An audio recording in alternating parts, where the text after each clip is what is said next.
మరి కంపెనీ ప్రెసిడెంట్లు, సెక్రటరీలు, మరి సుదూర ప్రాంతాల నుంచి వచ్చినటువంటి మన ఎస్సీ ఎస్టీ సోదరులందరికీ ఎస్టీ సంఘం తరఫున మీ అందరికీ స్వాగతం, సుస్వాగతం. కూర్చోండి, ముందు కూర్చోండి, ముందుకు రండి, కూర్చొని మీరండి ప్లీజ్. ఈరోజు డాక్టర్ బాబాసాహెబ్ అంబేద్కర్ రాసిన రాజ్యాంగం స్ఫూర్తి సమానత్వం కొన్ని వేల సంవత్సరాలుగా దళిత గిరిజనులు పడుతున్నటువంటి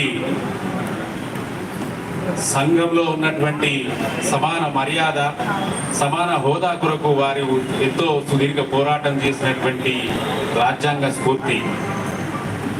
ఈ దేశంలో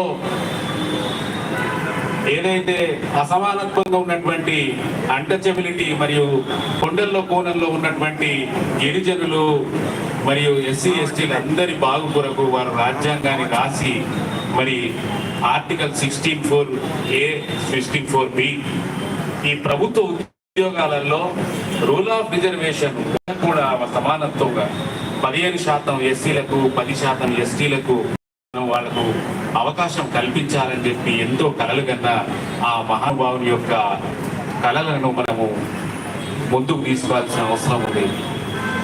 ఈ దేశంలో చిట్ట చివరన ఉన్న మనము ఇప్పుడిప్పుడే ఈ అక్షరాస్యత ఈ మెల్లమెల్లగా పోస్టులకు వస్తున్నటువంటి ఈ క్రమంలోనే భారత రాజ్యాంగానికి వ్యతిరేకంగా, గవర్నమెంట్ సర్వీస్ సబార్డినేట్ రూల్స్ కు వ్యతిరేకంగా, 33(b)కు వ్యతిరేకంగా ఇక్కడ మనందరి పైన ఒక కుట్రపూరితమైన వాతావరణం గత 10 ఏళ్లలో మనని అణచివేయడానికి ఎంతో కృషి చేసిన ఆ దొరల పాలన దాన్ని తట్టుకొని ఇదే వేదికకు మరి వేడి రమేష్ గారు, శ్యామ్ మనోహర్ గారు ఇదే వేదిక సందర్భంగా ఆ రోజు 5,000-6,000 మందితో పెద్ద ఎత్తున ఎదుర్కొని ఆ మెరిట్ కమ్ సీనియారిటీ లయోవర్లో పెట్టించిన ఘనత ఈ సంఘానికే ఉందని చెప్పేసి మీ అందరికీ చెప్తున్నాను. ప్రభాకర్ రావు గారంటే ఒక శక్తి, కేసీఆర్ తో సమానమైన వ్యక్తిని వీళ్ళు అడ్డుకున్నారంటే ఇది రాజ్యాంగ స్ఫూర్తి. వారిలో బాబాసాహెబ్ అంబేద్కర్ కాంశీరామ్ యొక్క ఆలోచన విధానమే ఈ రోజు మనకు ముందుకు తీసుకెళ్తుంది.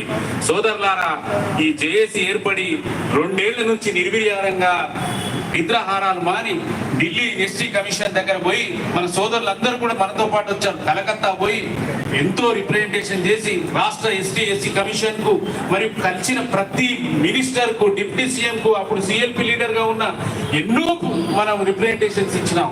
ఎంతో ఇప్పుడు ఉన్నటువంటి ఎమ్మెల్యేలు, ఎస్సీ ఎస్టీ ఎమ్మెల్యేలకు ఇంటికి పోయి ఇచ్చినాం, అసెంబ్లీకి పోయి ఇచ్చినాం. మనము అడగని రిప్రజెంటేషన్, మనం అడగని నాయకుడు లేడు, అడగని మనము రిక్వెస్ట్ చేయని దళిత గిరిజన ఎమ్మెల్యే లేరు, ఎంపీ లేరు, అందరి దగ్గరికి పోయినాం. సోదరులారా, ఈ ప్రజాస్వామ్యంలో వాళ్ళకు కూడా పరిధిలున్నాయి.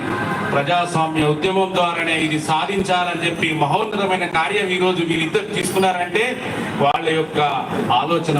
మనం అంత పోరాటం చేయండి, మన హక్కులు మనం కాపాడుకోలేమని చెప్పేసి వారు నిర్ణయించి ఈ పిలుపు ఇచ్చారు. మీ అందరూ వచ్చిన మీ పేరు మీ అందరికీ నేను కృతజ్ఞతలు తెలియజేస్తున్నాను. సోదరులారా, ఇక్కడ 2 విషయాలు.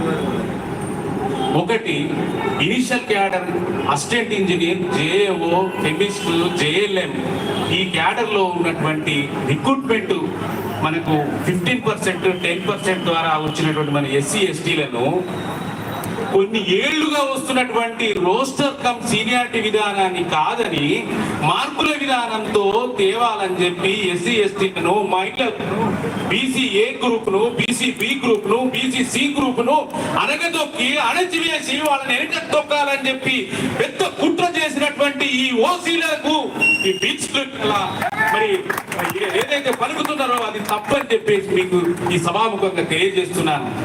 ఎంతో మంది మహిళలందరూ వెనకకి వెళ్ళిపోతున్నారు. ఆ మహిళలు కూడా ఎవరు చూసుకోవట్లేదు, ఇంక్లూడింగ్ ఓసీ ఉమెన్ కూడా వెనకకి వెళ్ళిపోతున్నారు. వాళ్ళకు ఉమెన్ అనే ఒక దీంతో వచ్చింది, కానీ మార్కులు తీసుకుంటే వాళ్ళు వెనకకి వెళ్ళిపోతున్నారు. ఈ దేశంలో ప్రతి మనిషికి, ఎస్సీకి, ఎస్టీకి, బీసీకి తమ నిష్పత్తి ప్రకారం, తమ రేషియో ప్రకారం ఆ రోస్టర్ ఒక నిర్మించబడ్డది. ఆ రోస్టర్ లోనే సీనియారిటీ ఉండాలా. అది కాకుండా రోస్టర్ కాదని రాజ్యాంగాన్ని మరియు state subordinate rule 33(b) seniority clear గా చెప్తుంది. అయినా వీళ్ళు ఎప్పుడో 70-60